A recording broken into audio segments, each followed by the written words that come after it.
আসসালামু আলাইকুম সবাইকে আমাদের এই মুহূর্তে লাইভে স্বাগতম জানাচ্ছি। দেশ প্রবাস থেকে যারা যুক্ত রয়েছেন, touch of Sylhet LP news এবং আমাদের অন্যান্য চ্যানেলে যারা যুক্ত রয়েছেন, দীর্ঘ 34 দিন পর আবারও কিন্তু হযরত শাহজালাল রহমতুল্লাহ আলাইহি মাজারের দান এবং ডেগের যে টাকাগুলো জমেছে সেগুলো কিন্তু গণনা করা হচ্ছে। সকাল 11টায় কিন্তু ডেগ এবং দান বাক্সের টাকাগুলো এখান থেকে আনা হয়, এনে কিন্তু গণনা চলমান রয়েছে। আজকে হয়তো বা সারাদিনে চলে যেতে পারে, যেহেতু দীর্ঘ 34 দিন পর হচ্ছে। আসলে আপনারা আপনাদের মতামতটুকু জানাবেন এবং পাশাপাশি সাবেক ডিসি সারোয়ার আলম, যিনি এই উদ্যোগটুকু নিয়েছিলেন, যে কাজটুকু করার পরে কিন্তু ওনাকে আসলে বদলি করে ফেলা হয়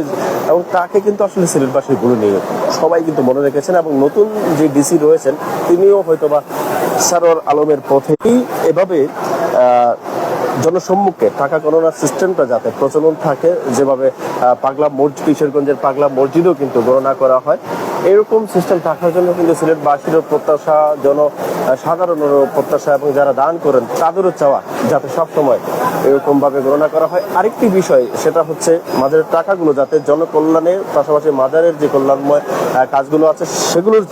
জন্য যাতে ব্যয় করা হয়, এ নিয়ে কিন্তু অনেকে কথা বলছেন বা বক্তব্য রাখছেন। তো